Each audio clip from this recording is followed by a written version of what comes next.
বিশ্বের যে কোনো দেশের মধ্যে আমরা গর্বের সাথে বলতে পারি যে আমাদের দেশ হচ্ছে একটা সাম্প্রদায়িক সম্প্রীতির একটা দেশ। আমি আসলে এতক্ষণ বসে বসে অনেক কিছুই অবজার্ভ করছিলাম, তার মধ্যে আমার খুবই ভালো লাগছে যে এখানে বিভিন্ন ধর্মের বিভিন্ন সম্প্রদায়ের মানুষের উপস্থিতি, এটা আমার নজর কেড়েছে। আমি দেখতে পাচ্ছি যে এখানকার বিভিন্ন সম্প্রদায়ের যে ট্র্যাডিশনাল পোশাকে যেরকম মানুষ আছেন, আবার মুসলিম সম্প্রদায়ের বোরখা পরিহিত মানুষও কিন্তু আছে।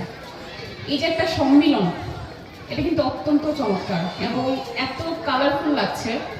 আমরা বলি যে আসলে জীবনের খুব বড় একটা অংশ রিপ্রেজেন্ট করে কিন্তু কালার দিয়ে, এবং আমাদের যে লাইফ ফোর্স যেটা আছে, আমরা বলি যে জীবনী শক্তি, সেই জীবনী শক্তিরও কিন্তু একটা প্রকাশ হচ্ছে কালার। এবং এখানে এত চমৎকার লাগছে যে বিভিন্ন কালারের যে একটা কম্বিনেশন হয়েছে, এটা দেখতে আসলে খুবই ভালো লাগছে আমার। আমরা সকল ছোটকাল থেকে দেখে এসেছি যে বৈশাখ হচ্ছে একটা প্রাণের উৎসব বাঙালির জন্য, এবং এটাকে বলছে যে সর্বজনীন একটা আমাদের যে অনুষ্ঠান, প্রত্যেকটা ধর্মের এবং প্রত্যেকটা সম্প্রদায়ের কিন্তু একটা নির্দিষ্ট উৎসব থাকে। কিন্তু আমরা এই যে বৈশাখীর পরবর্তীতে যেই আমরা পহেলা বৈশাখ যেটা পালন করি, সেটাকে বলা হচ্ছে যে সর্বজনীন, অর্থাৎ বাঙালি হিসেবে যদি একান্তই আমাদের কোনো কিছু থাকে, সেটা কিন্তু হচ্ছে এটা। তো এটাতে আমরা সবসময় বলি যে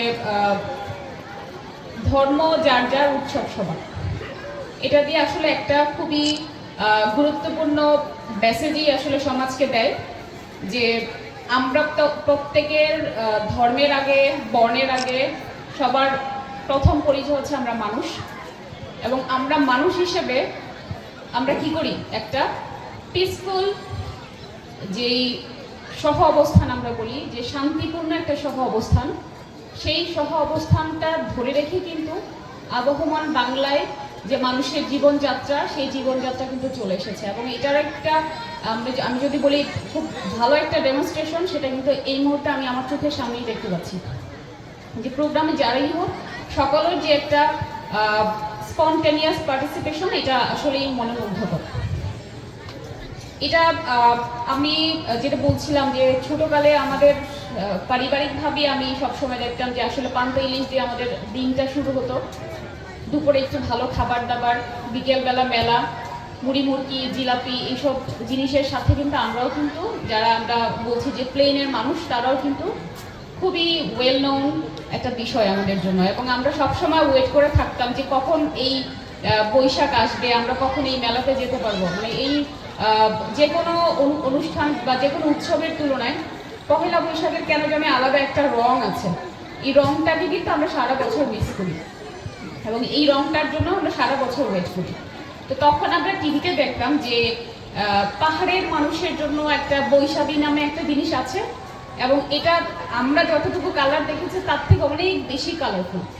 এবং আমি পার্সোনালি নিজেকে খুবই ফর্চুনেট মনে করি এই কারণে যে আমার পোস্টিং হয়তোবা এখানে হয়েছে বলে আমি সরাসরি এই জিনিসগুলো এক্সপিরিয়েন্স করতে পারছি। আমি হয়তোবা সরকার যদি আদেশ করে আগামীকালকে বলে আগামীকালকেই চলে যাব, কিন্তু আমার জীবনের একটা যাপিত জীবনের যে একটা পার্ট আমার এখানে হলো, আমার যে একটা এক্সপিরিয়েন্স হলো এখানের পাহাড়ের মানুষের এই যে জীবনধারা, তাদের লাইফের যে ফিলসফি, তাদের প্রত্যেকটা জিনিস আমি যেরকম করে একদমই এখানে থেকে এক্সপিরিয়েন্স করলাম।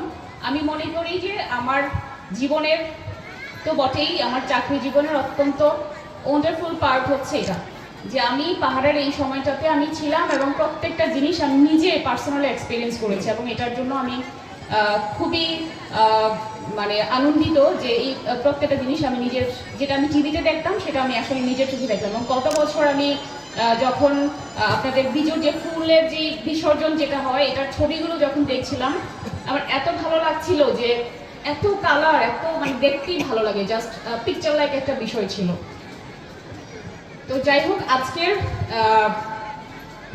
অনুষ্ঠানের যেই বক্তারা, ওনারা সকলেই খুব চমৎকারভাবে বলে গিয়েছেন যে কৃষ্টি এবং কালচার একটা জাতির একটা রুট, অর্থাৎ এটা আমরা যদি যে কোনো জিনিসের একটা ফাউন্ডেশন বলি, আমাদের প্রত্যেকটা মানুষের জীবনের ফাউন্ডেশনই হচ্ছে কিন্তু আমাদের কৃষ্টি কালচার। এবং এখানকার কৃষ্টি কালচার, বিভিন্ন সম্প্রদায়ের কৃষ্টি কালচার, এক সম্প্রদায় থেকে আরেক সম্প্রদায়ের মধ্যে কিন্তু একটা পার্থক্য হয়। এই পার্থক্য নিয়ে যে এটা একটা সুন্দর একটা ডাইভার্সিটি, কালচারাল যে ডাইভার্সিটি, এটাই কিন্তু আমাদের এই বাংলাদেশের সৌন্দর্য।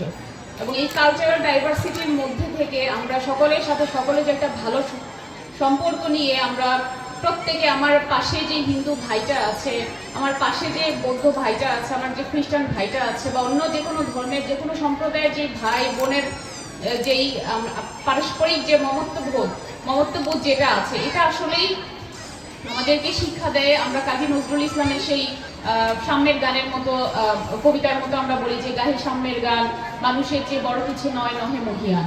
অর্থাৎ আমরা যে সকল কিছুর ঊর্ধ্বে উঠে মানুষ হয়ে যাই, এই মানুষ হয়ে যাওয়ার যেই অনুপ্রেরণা, এটার যেই একটা ইন্সপিরেশন, সেটা কিন্তু আমরা এই যে বৈশাখী যে প্রোগ্রামে এসে আমি কিন্তু এটা একদমই খুব ভালো করে ফিল করছি।